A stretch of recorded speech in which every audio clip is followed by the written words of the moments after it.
Quelques grammes de bonheur à consommer sans modération. N'hésitez pas à liker, commenter et n'oubliez pas de vous abonner et activer la cloche. C'est parti. Quelques grammes de bonheur. Quelques grammes de Quelques bonheur. grammes de bonheur. Quelques grammes de bonheur. Quelques grammes de bonheur. Quelques grammes de bonheur. Quelques grammes de bonheur. Quelques grammes de bonheur. Quelques grammes de bonheur. 4 grammes de bonheur. Bonjour ou bonsoir, quelle que soit l'heure, bienvenue à tous. Aujourd'hui, nous sommes avec Tévi, conseillère technique en service social, 42 ans, qui réside à Crosne. Bonjour Tévi. Bonjour. Comment vas-tu ? Eh bien, ça va bien. Je te reçois pour la seconde fois et c'est un grand plaisir pour moi.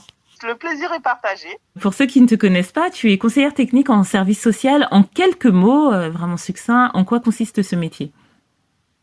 Eh bien, en fait, ce métier consiste, c'est dans le social.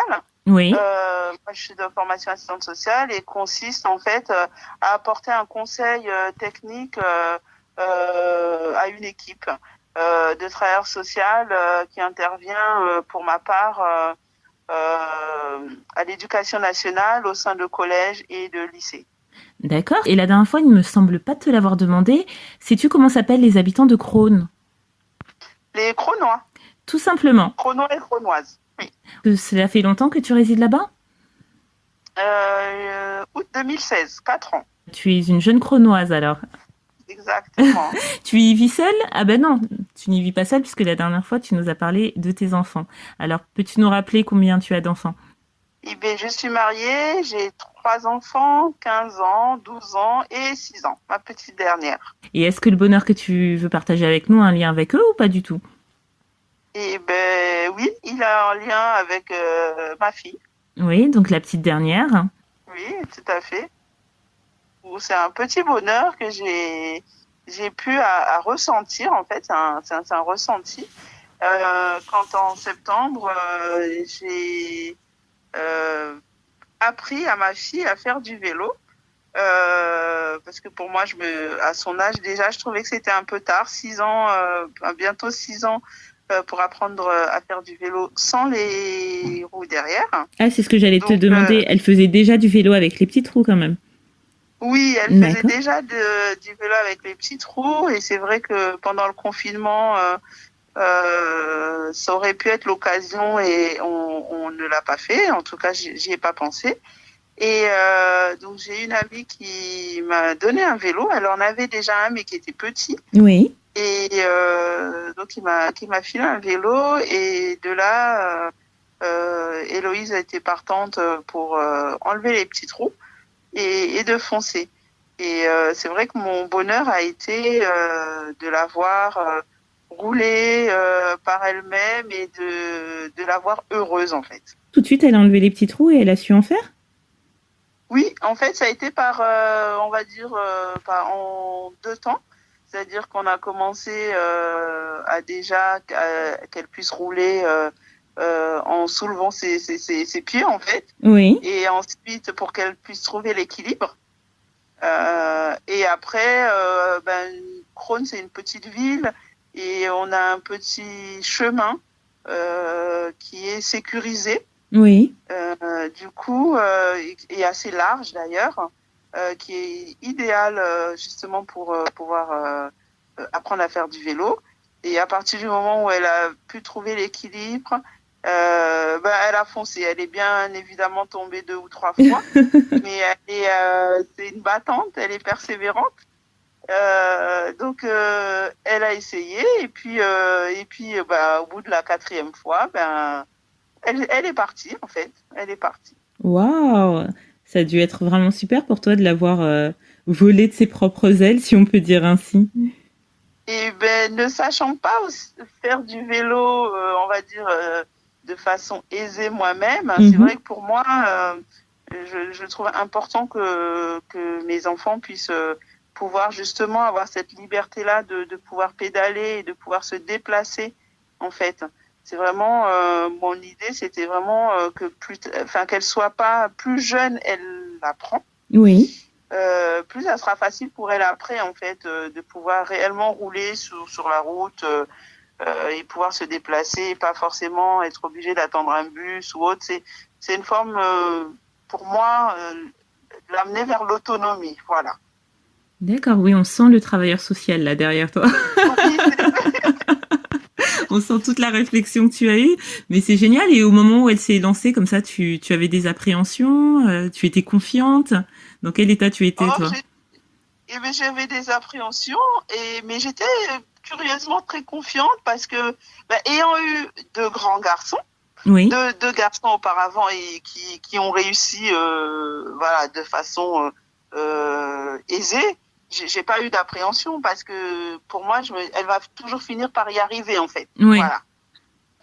Et vu que j'étais là aussi pour l'accompagner justement dans cette nouvelle étape de son apprentissage, et j'étais plutôt confiante parce que dans ma tête, je le faisais avec bienveillance. Donc, ça ne pouvait que marcher. Malgré le fait qu'il y ait eu le risque qu'elle tombe, qu'elle se blesse.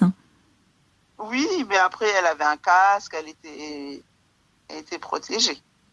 Mais c'est une jolie leçon que tu donnes là en tant que parent, parce que c'est vrai que parfois on peut peut-être avoir tendance à vouloir couver nos enfants et à les protéger de tout, mais finalement, si on leur donne les protections qu'il faut, à savoir peut-être l'éducation, les bonnes paroles, les paroles valorisantes, qui peuvent être aussi des protections, et on peut se permettre de les lâcher, même s'ils tombent. Ils se feront un peu mal peut-être, mais avec ces protections-là, ils se relèveront et ils iront, comme ce que tu as fait avec elle. Waouh! Oui, c'est un peu effectivement, au travail social, on dit souvent on apprend en se trompant et on apprend aussi en faisant des erreurs. Donc c'est vrai qu'en tombant, elle sait après quel geste ne pas faire pour tomber. Et ça lui a permis aussi de gagner en assurance, c'est-à-dire le fait qu'elle ait pu réussir. Ça favorise la confiance en soi. C'est clair. clair. C'est comme ça que moi je l'ai vécu et c'était là justement mon bonheur d'avoir réussi à lui permettre d'avoir confiance en elle. Et est-ce que tu penses que cette confiance était aussi du fait qu'elle ait senti que toi tu avais confiance en elle? Je peux pas l'affirmer. Je me dis que oui, ça a dû favoriser et après je trouve que ma fille est assez battante et téméraire. Elle a quelque chose de combative en elle et je pense c'est beaucoup du sien quand même. C'est beaucoup de sa propre force à elle en fait. J'aime beaucoup comment tu parles de ta fille et de sa combativité. Et en parlant de combativité, tu as mentionné tout à l'heure le fait que toi-même tu ne faisais pas de vélo avec aisance. Est-ce que ça ne t'a pas donné envie du coup de t'y mettre ou t'y remettre? Et complètement, effectivement, mon bonheur en fait serait aussi que je puisse moi être aussi à l'aise que tous les membres de la famille maintenant, parce que mon mari est très très à l'aise en vélo et les garçons, je te raconte même pas, ils sont voilà plus qu'à l'aise. Et c'est vrai que des petites balades en forêt, tous à vélo, ce serait sympa. Oui. Mais c'est vrai que du coup, je les freine un peu. Enfin, en tout cas, je suis pas assez à l'aise, je pense, sur un vélo et je serais plutôt un poids pour eux. Sauf si tu prends un tandem avec ton mari. Sauf si je prends un tandem, mais c'est lui qui va plus pédaler que moi, je pense.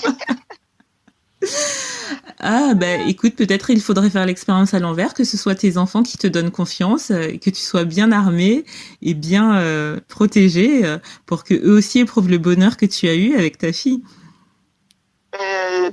Oui, mais bon, connaissant mes enfants, ils sont plus moqueurs de leur maman. Mais ils sont sympas aussi, donc peut-être, effectivement. Mais bon, le challenge là serait déjà de m'acheter un vélo correct, on va dire. Parce que je n'en ai même pas un. Donc, chaque chose en son temps, mais en tout cas, merci d'avoir partagé ce bonheur que beaucoup comprendront ou que beaucoup auront envie de comprendre et découvrir. Peut-être que tu auras réussi à inspirer certains parents ou certains enfants qui diront à leurs parents « Et si on allait faire du vélo ?» Et merci de mettre en lumière les moments qu'on peut passer en famille et tout ce qui peut se passer pendant ces moments, à savoir la passation, la transmission et la mise en confiance, parce que ça a l'air anodin comme ça, raconté comme ça, mais il s'est passé beaucoup de choses lors du bonheur que tu nous exposes et pour ça, je te remercie énormément. merci, effectivement, c'est tout à fait ça. Donc, merci à toi de m'avoir à nouveau laissé ce temps d'expression. Ben, c'est toujours un plaisir et je réitère, hein, si tu en as un autre, tu peux encore revenir 2 fois, 3 fois, 10 fois, ce sera toujours le même plaisir. Ok, c'est entendu. Ben, prends soin de toi, prends soin de ta famille et de tout le reste et je te dis à très vite.